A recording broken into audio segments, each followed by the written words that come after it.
Here we go. Day one. I love this part here. It's warm, sunny, beautiful. It's a neat part of Big Cypress.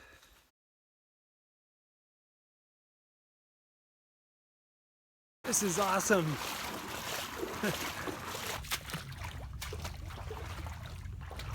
The mud, not so awesome. It's hard to walk. Slippery and suctions you down.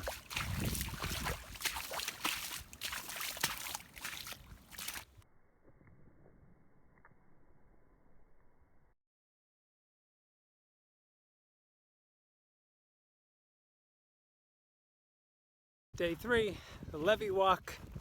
You see something way off in the distance, you hike for an hour, it's still way off in the distance.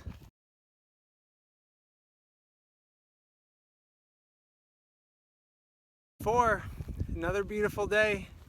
Fortunately, most of Lake O is closed, the levee is under construction, so a lot of road walking. Interesting walking through Big Sugar.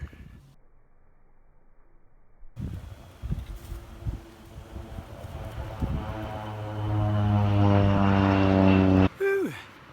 It's hot and sunny, and it's February. At least I'm glad to get off the road and on the trail.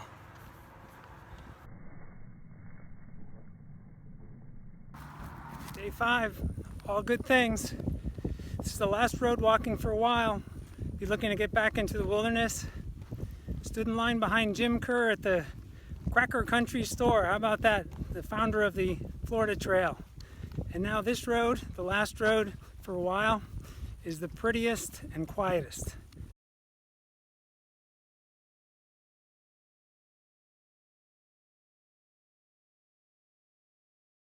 The Cathedral of Palms and the Oaks. This is awesome.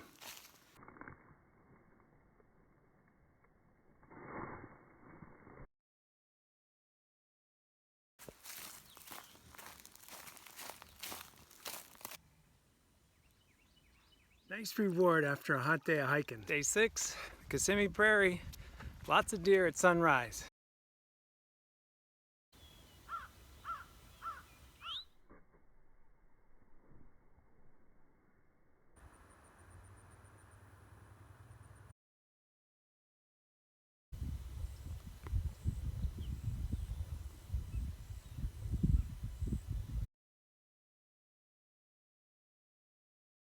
Hikers have to come too close to the traffic.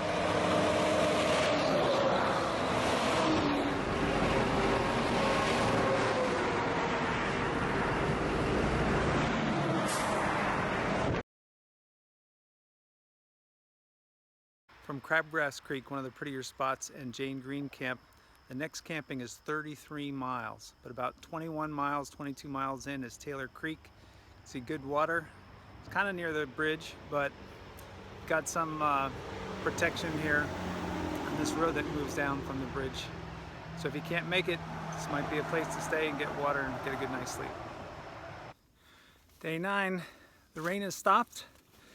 The roads are behind me, walking through Tosohatchee. Actually, this is one of my favorite parts. It's real pretty, well maintained. I did some of it last year with my son.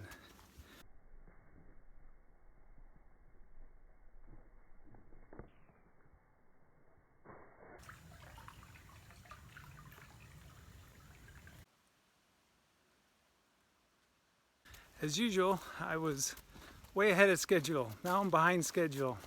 I really want to get to the next camp before sunset. It has a fire ring. I don't know why, I just really want to stay at a place with a fire ring. Might even build a fire. I don't need a fire, I just want to build one. We'll see.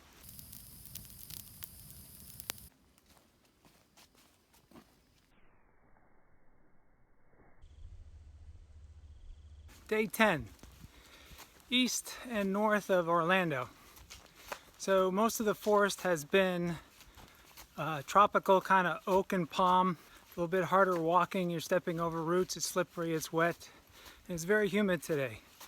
Went through a few pine sections which were real nice. The pine forest, easy on the feet, easy to walk, trails tend to be more linear. Both are really pretty, just one a little bit harder to get forward progress than the other. Now I'm on a recreational multi-use road heading toward Oviedo, Florida. They do mountain biking, hiking, running. I've seen a lot of people on this road in the past. Day 11, the Cross Seminole Trail. If you're gonna cross a major metropolitan area, it's the way to do it. It's pretty, it's quiet, safe. They have benches, some tree tunnels, some bridges. Pretty cool. Part of the Florida Trail. Not the wilderness, but it's still kind of cool. Pedestrian bridge over I-4 north of Orlando. Day 12, also day 1 of 3 in Ocala National Forest. The moist, dark, tropical oak and palm hammocks east of Orlando have given way to the sandy, dry, slightly rolling hills of Ocala.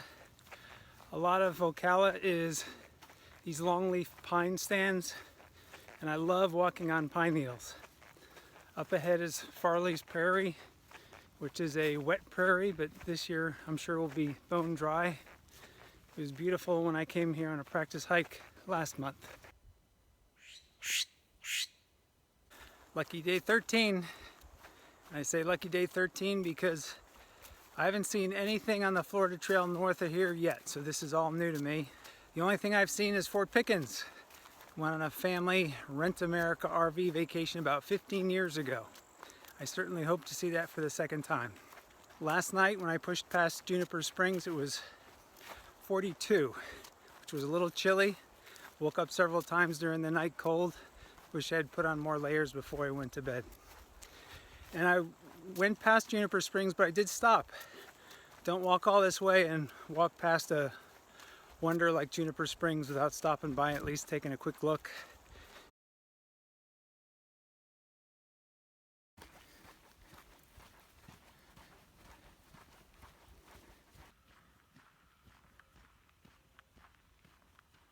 But there's the pieces of Americana. Here I am at the 88 store. Can't miss places like this.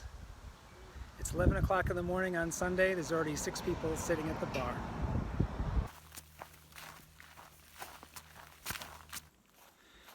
Day 14. Almost forgot to do one today.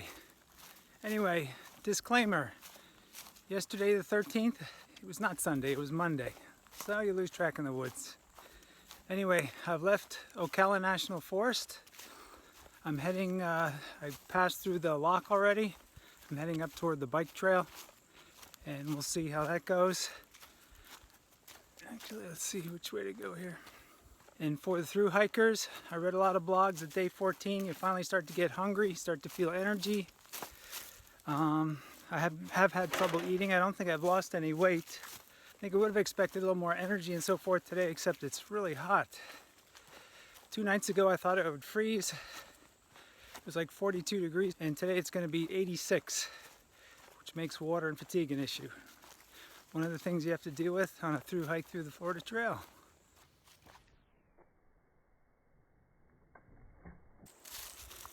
Day 15. Part of this day is walking on this 10-mile rails to trails road, which it really is rails because it's covered with those railroad rocks. I swear it's the same kind of rocks I grew up with in Connecticut near the railroad versus all over Florida. A little bit hard to walk on. It's a nice straight road for 10 miles.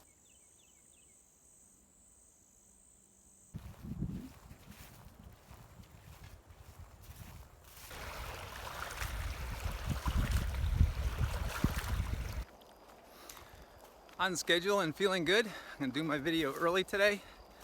Walking through Ocala National Forest, one of my favorite kinds. Tall pines and palmettos. Should rain later, so I may have to concentrate on that. And should be in White Springs tonight. When you hike the Florida Trail, you know you're gonna get a couple days like this at least. Well, here it is. The rain, and then after the rain comes the cold. Might get down to 39 degrees. But you got to be just prepared physically and maybe more just mentally to be able to just keep walking through all the rain. The rain has stopped.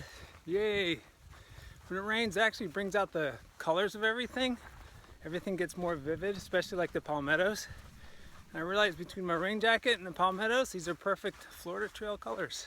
Day 17, the Suwannee River hike. I'll be hiking along the Suwannee River all day pretty much. And it's a great hike. It's what I think is the perfect hiking day. It's about going to be in the 60s most of the day. It's a beautiful, clear, blue, sunny sky, light breeze, and completely different terrain.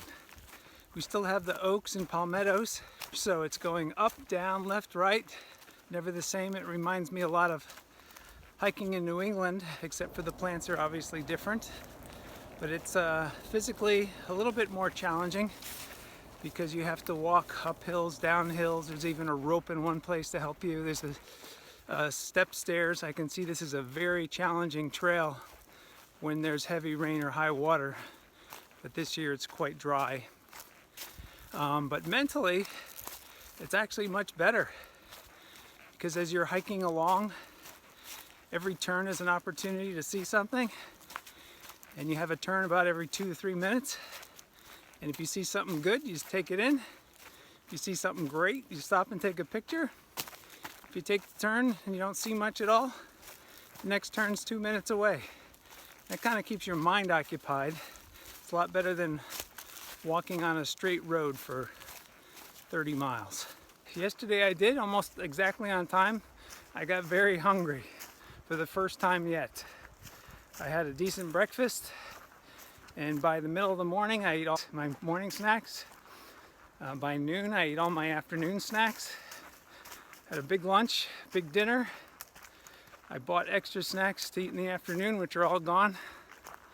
My feet have completely settled in. My trail running shoes now feel like slippers. There's nothing wrong with my feet. My legs are not even sore at all. Mentally, in the mornings it can be tough, but once I hit the trail, my body relaxes, my mind clears, and everything's good again. Pretty ambitious goal for myself. I'm 57, never did a through hike before, and I planned on hiking the entire Florida Trail, 1,100 miles, in 30 days, which only 3 or 4 other people have done in the last 50 years. And so far I'm on schedule, a little bit ahead.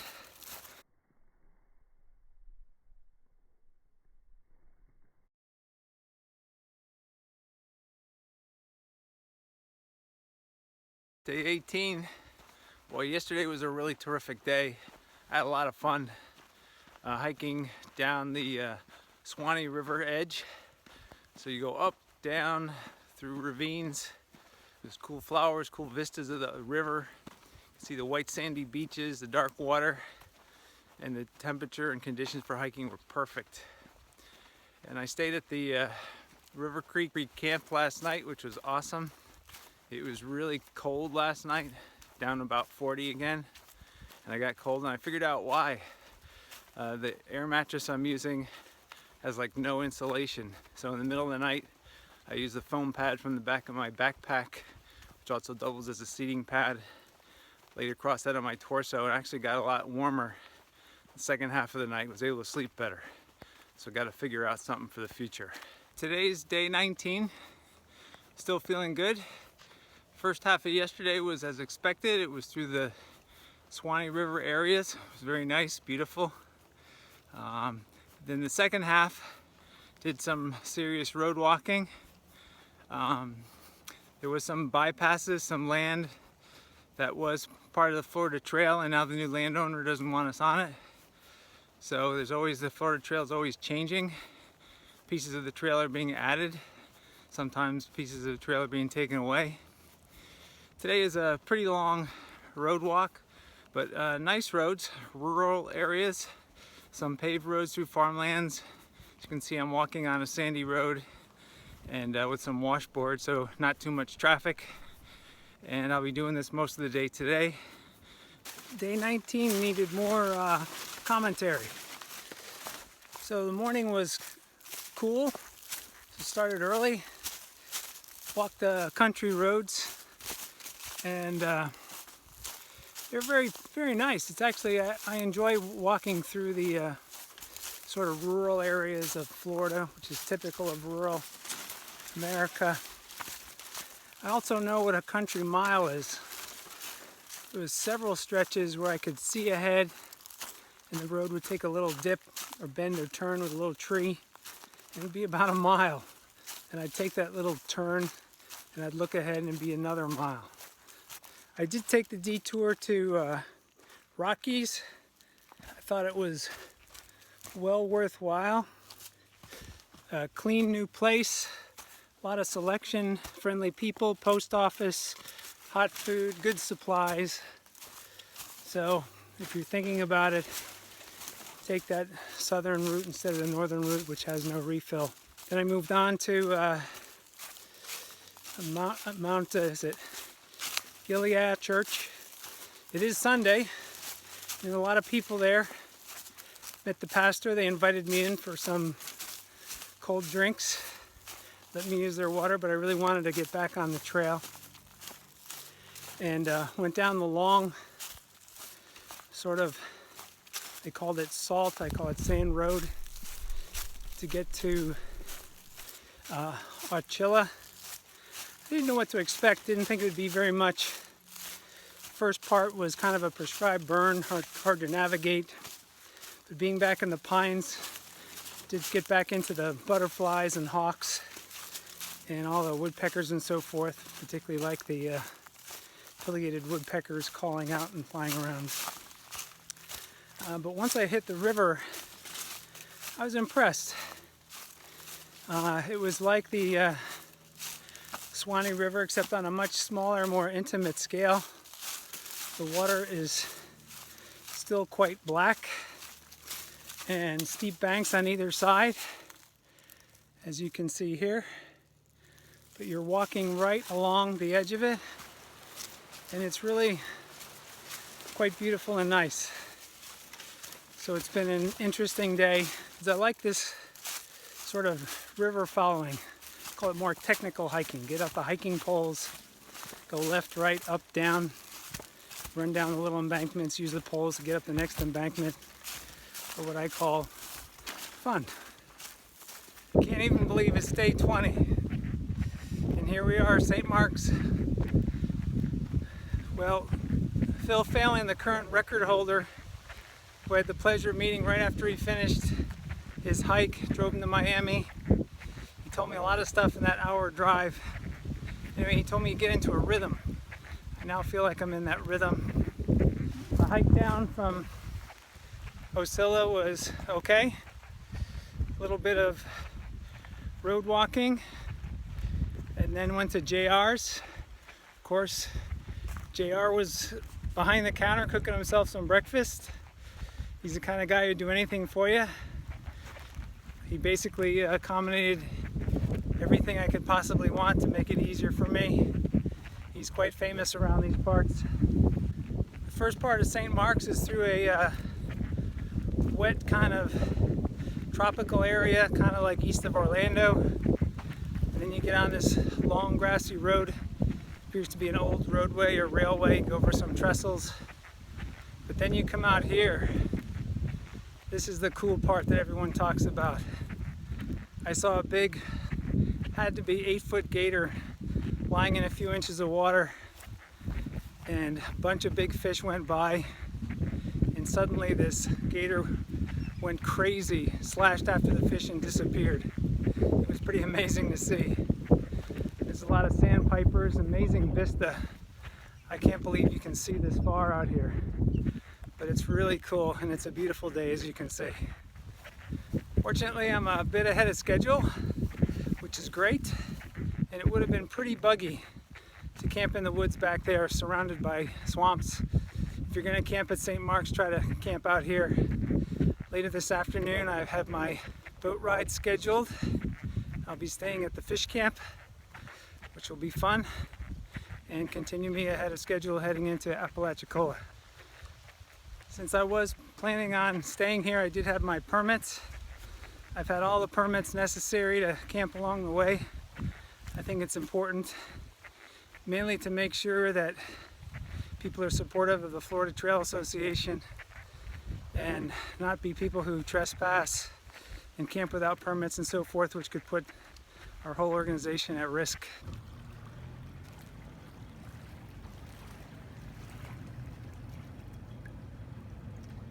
In my ride, day 21, the second half of St. Mark's. Had a nice dinner and watched the sunset in St. Mark's last night. Stayed at Shell Island Fish Camp, which was much nicer than I had expected. Whoa, big fat snake.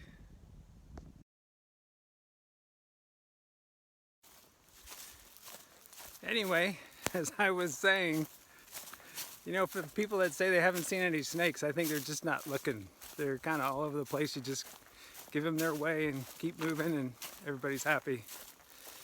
The second half of St. Mark's is a lot different than the first half. First half is the wide open marshes, salt marshes of leading out to Oyster Bay.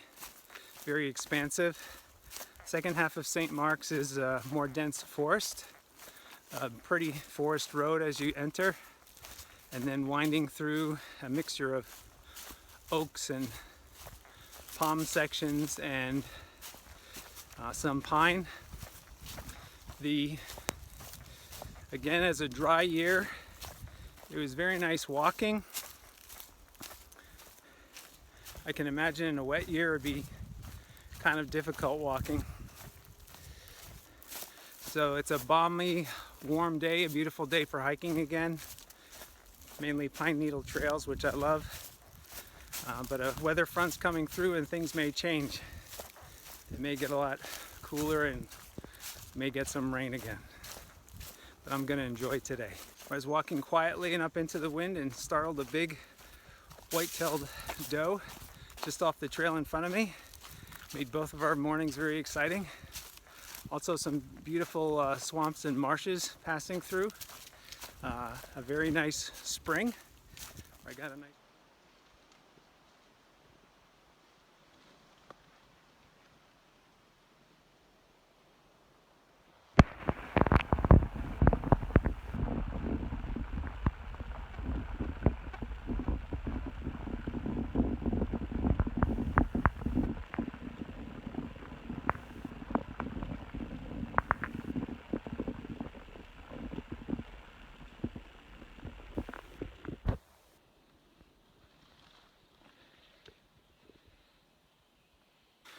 Day 22, Bradwell Bay.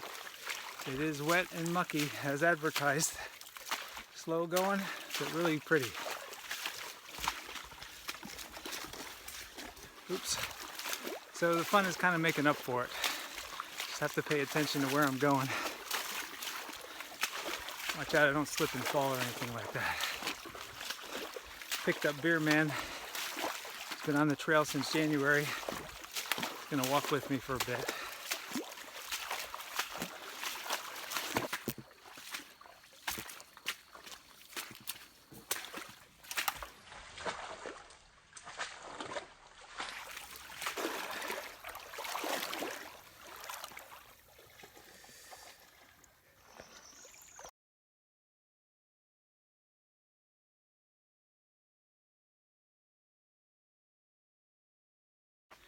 Today's day 23, hanging in there. Yesterday was a long, hard, but good day. Just to recap, today is Apalachicola number 2. Yesterday went through Bradwell Bay. It was as difficult as people say. Monkey Creek was maybe hip deep. I followed the detailed directions I had gotten from someone who gives regular tours there. Stay to the left, go to the cypress that's marked, etc. Then I went through Bradwell Bay. As you saw yesterday, it was wet and swampy and muddy, but I didn't think half as bad as Big Cypress. The mud at Big Cypress had a lot of suctioning and it was really hard to get through. So yesterday, through the difficult areas, it took me about twice as long as a usual hike, but as long as expected, actually a little bit shorter. So I got a little ahead of schedule. And then let's talk about tai-tai. Tai-tai swamps, or tai-tai. Tai-tai is a small leather-leafed tree. They grow very densely in very wet areas. And it's kind of cool when you first start going through. The trail is kind of cut through the tai and it's like tunnels. And when you're walking through a tai area, you can't see more than 20 to 50 feet off the trail because the foliage is so dense. The good news is that it's in bloom and it has these stalks of small white flowers which have a little bit of a fragrance, which are really pretty. But the bad news is when you walk through tai you're pretty much walking through mud or water. And there was a lot of it second half of yesterday and today. So when you think you're through Bradwell Bay and you can change your shoes and socks, don't bother. Your feet are gonna stay wet pretty much all day. But the rest of the day you're kind of in and out of a boggy area. Now the cool thing about the boggy area is you're walking on top of like a sphagnum moss. You're seeing carnivorous plants, sundews, pitcher plants, things like that, which are cool. But I'll be honest, by the end of the day, I was getting tired of the tai swamps. So today I've been walking through a mixture of tai and pine. I'm gonna stop up here to camp, and then it's a 10-mile road walk to Bristol and Blancheville. And I'll resupply there and get some rest.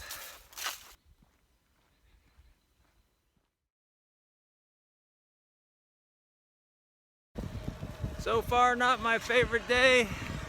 About a 35-mile road walk.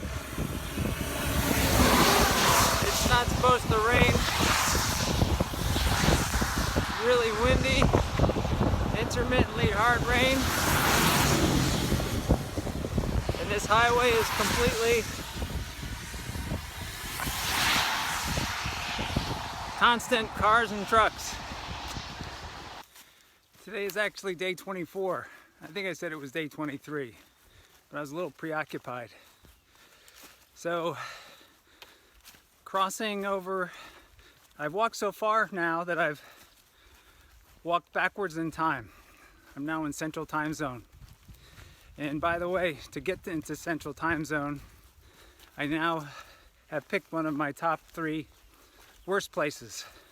Crossing the bridge from Bristol to Blountstown. It's a very long, dirty, noisy bridge with 18-wheelers going by every 10 seconds at high rates of speed. Even though there's a sidewalk, it's covered with glass. So it was very disrupting to the mind and body. And then it started with the rain. Actually hailed on me for about 3 to 5 minutes. Kind of stood underneath a tree to avoid the hail on the long highway walk. But now, back in the wilderness, walking alongside a stream, which you can see behind me, and everything's good again. Almost stepped on a coral snake. Did not get a picture. Today's day 25. Can't even believe it. I'm over 900 miles, finishing up I think it's pronounced the Econophia. This is a lovely part of the trail. I'm walking along the small stream river here. It goes in and out of pine forest and hardwood forest. It's really pretty. The trail's interesting. Keeps you going.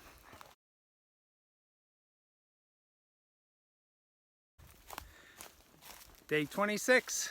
Today is basically from the Ebro area to Eglin Air Force Base. The main feature of today was Nagose Plantation. It's a fairly new addition to the Florida Trail. Saved about 7 to 9 miles of road walking and through a new conservation area, which is wonderful. And Nagose is a good sampler of everything. I passed some swamps with cypress knees, some pine forests. Here I'm winding through a thicker forest alongside a stream. There were some creeks to cross, there were some boggy areas, carnivorous plants. Pitcher plants are in bloom, sundews are out. And it started out as a wintry day, breezy, windy, chilly in the low 50s, intermittent rain, but it never rained hard. They need a hard rain around here, but personally it's okay if it rains next week instead of this week. And then now it's slowly cleared up. It's still overcast and it's pretty comfortable for hiking. And what's cool about the Negose plantation is now I'm up on a hilltop with a pine, lots of lupin in bloom, and some Florida agave type plant. And just a couple minutes ago I was down the bottom of the hill with a crystal clear stream running through some cypress, and it was very wet. So if you want to see what it's like to go through different parts of the Florida Trail by only visiting one spot, this is the spot. Some of the places may not be as spectacular as in other areas, but this certainly gives you a flavor for everything. And one more item. What's up with the time? I know when you're out in the wilderness by yourself, you lose track of time, but when I crossed the Apalachicola River, I went back in time an hour. I had to get up at like 4:45 to start walking at first light. And then I looked a couple days later, sunrise had moved back an hour. Apparently daylight savings time. So I am definitely very confused about what time it is, but it doesn't matter. Start walking when it's late enough to see, and by the time it's dark, you should be in bed.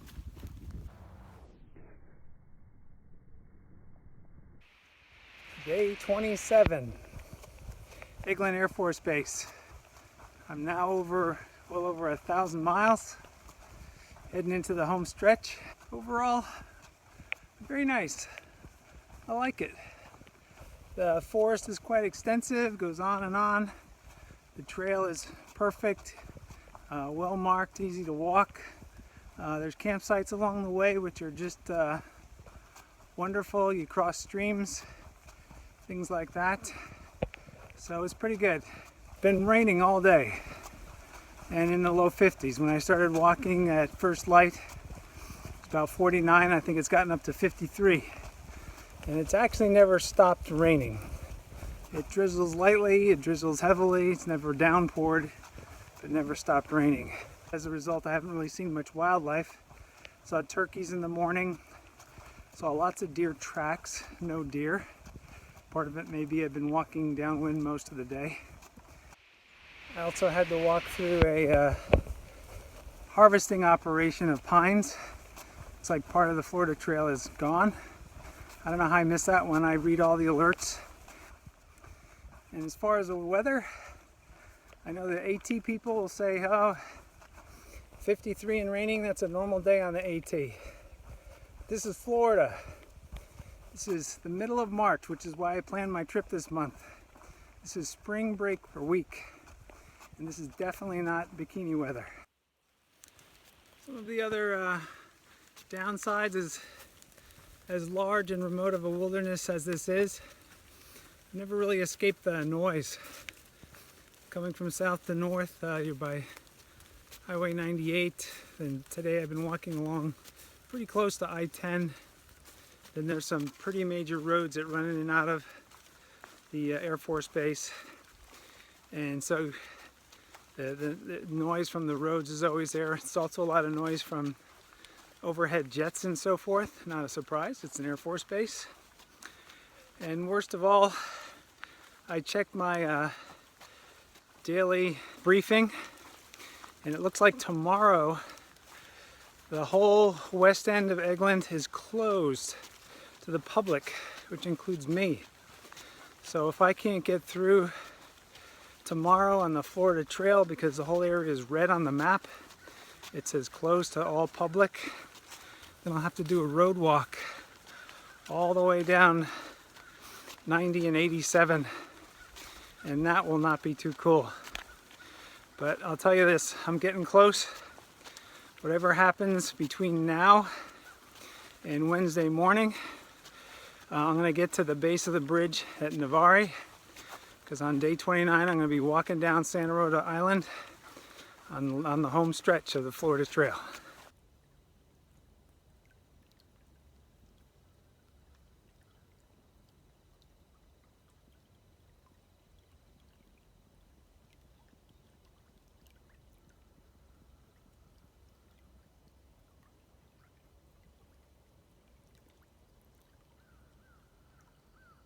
Quick recap, day 28.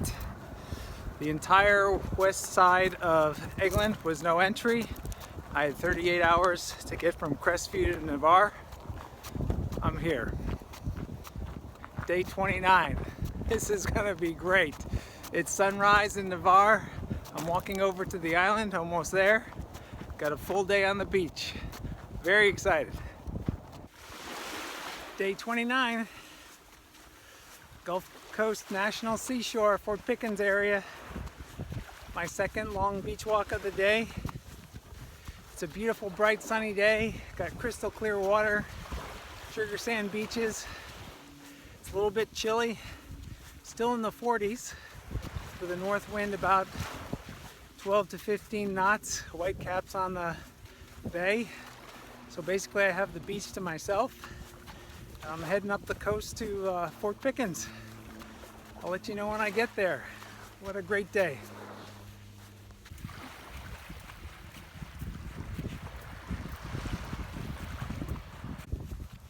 This morning, crossed over from Navarre to Navarre Beach, over the bridge at around sunrise. Saw the Navarre Pier, some people fishing there. Then turned to the west and walked through the town. And then went to a bike trail and beach walk. Beach walk was real nice. Then crossed over the road to see on the bay side through some wiregrass areas. It was kind of strange. There wasn't really much of a trail except for poles stuck in the ground. It's easy to follow, but didn't look like too many people had been there recently. And back on the bike trail through Pensacola Beach.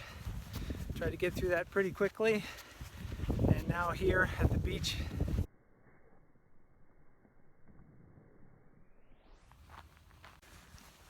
One mile left. One. I can't even believe it. Here I am. Fort Pickens, day 29 for 28 days, 8 hours of walking. Not a record, but pretty fast.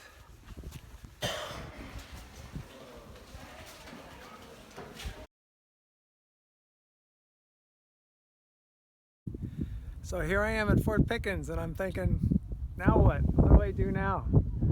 Well, the trail's right over there. I could just start walking back the other way and be the first one to do a continuous yo-yo and make it all the way back. Nah, I just want to go home. I've got a cool car, a hot wife and a scruffy dog, a comfy bed, and a son coming home from college with 15 of his fraternity brothers. I want to be there. It's been fun, but I want to go home.